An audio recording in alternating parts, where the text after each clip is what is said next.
Hello and welcome to the RacenetTV preview of Caulfield Cup Day at Caulfield on Saturday. We've got, the weather's okay down south and rails out 4 metres after the 2 meetings earlier this week.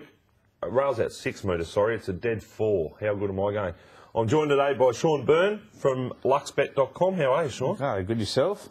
Super, mate, super. Looking forward to this tomorrow and looking forward to heading south on Monday morning. Yeah, we enjoy it down there, mate. It's almost to be back working, you know. Yeah, well, I'll be down there working, I can assure you. All right, let's rock and roll straight into this. We've got the Luxbet market for the Caulfield Cup. You want to take it away? Yeah, the Caulfield Cup, Weekend Hustler's the favourite at $4.60 and good money for it during the week. Lottorio $5.50, Master O'Reilly $6, Guillotine $10, Giro Valley $15, Nom de Jure, Mad Rush, Red Ruler and Boundless and Zagreb all $18.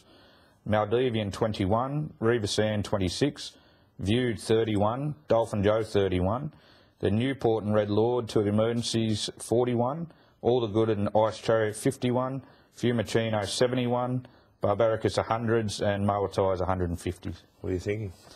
Mate, well, I'm thinking that, you know, everyone's focusing on Weekend Hustler. I think it's a good lay for the bookies. He's just an unproven stayer. He gets past 1,800 metres. He's going to be a query. The last 600 in the Caulfield Cup's where it's all about. What did you make of him in the Turnbull? Well, did he not stay, or was he just wide and had no luck? No, look, I don't think he stayed. I mean, we were potting him before the race. He did have no luck, absolutely, but the wide barrier. But I just don't think he stays. Okay. I'm leaning to Lottorio in the race. I think he's got the good pattern. He's got a wait for age pattern. He probably should be favourite. It's probably a false favourite Weekend Hustler in my opinion. And I think he proved himself in the Derby, and I think he's got all the pluses. The chances around him, I think Mad Rush is a chance as a knockout. His last couple of runs when France and England were good. And it is a query, but he may be better suited at the 2,400. The fact that stable brought a horse out here last year in Purple Moon, he performed creditably in the Caulfield Cup, and then obviously went on and ran second. They're proven, so you can bet with some confidence. They know the sort of horse to bring to Australia. I 100% agree. I think it does make a big difference to them. And I think they are starting to get back to, you know, find out which type of horse is here to win these type of races. Yep. The other chance, I think Master O'Reilly is definitely in it up to his ears. He's probably better than he was last year. And he's fresh for the race. I think they've also got the Cox Plate in mind next week, so they've kept him fresh. The other horse is Guillotine. I think they should probably go forward on Guillotine. Been talking about going back, but with the light weight, he sometimes fails to settle. Wide barrier, they might as well go forward and take a chance. David Hayes was on Sydney radio this morning and mentioned that basically his intention, he was still to speak to his jockey, but his intention was to roll forward, quite possibly even take up the leaderboard Guillotine, which surprised me a little bit, but you know, the key to him is going to be relaxing. If he can relax, then I think he's got a hope, but barrier 21 makes things enormously tricky there. I agree, and I think if he gets back and starts pulling and he's wide, well, you know, there's not much point in that. We can't win, but, you know, at the weight, you know, and coming out of weight for age races, and he's got a good chance. What do you make of the Kiwi form? Kiwis, I've got them all a good chance, actually. I think Nom de Jure is probably a knockout chance for the bookies. Again, they started to prove themselves in the autumn. I think Boundless and the third horse, Red Ruler, have all got a good chance.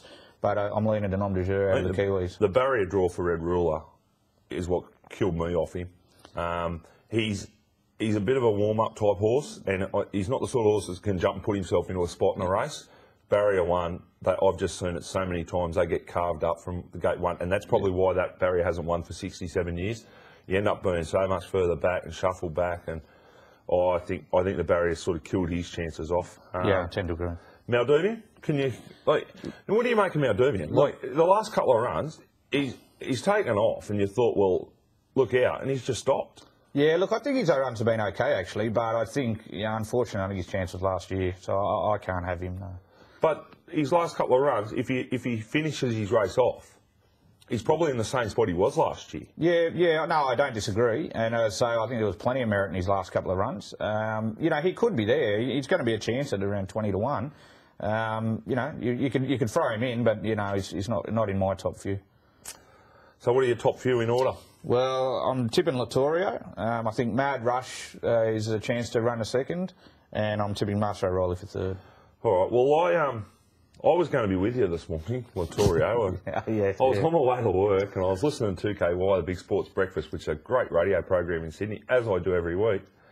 But poor old Latorio got 2K'd. Yeah, I know. 2K's come out and spooked it. And look, with due respect to the bloke, I love listening to him, but when 2K gets on him, I've just got to get off. No, they just don't win. That. Yeah, no, I tend to agree, and I must admit I heard the same conversation. I was a bit worried myself. Poor old Nigel Blackiston's on there, and he's talking to him, and 2K said, you know, they've got me down as a bit of a mock in Sydney, and poor old Nigel, he obviously didn't know the history. He said, oh, mate, your luck's due to turn. Well, it's been due to turn for 3.5 years, and it hasn't.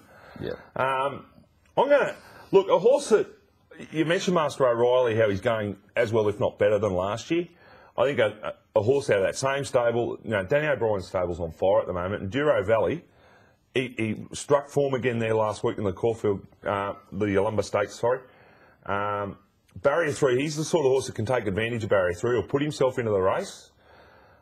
I think he's magnificently weighted for a horse that ran second in the Caulfield Cup last year. What is he? He's only a couple of kilos over the minimum. 51.5, he's, 2.5 over the minimum. Yep. 3. I think he's got a great hope at about $15 on an each-way basis. He's going to look the winner, I would think, at some point in the straight, and he's the one that Latorio, Master O'Reilly and those horses are going to have to run down. So I'm going to go with Duro Valley. Latorio, the horse to beat for mine. Yep. You just can't fault him. His forms, he's discovered how to win. I think, you know, that's a bit of a maturity factor. Looking at the Melbourne Cup, and I shouldn't get too far ahead of myself, but his horse I'm looking at the moment. Yep. I'm going to gamble with Malduvian a bit.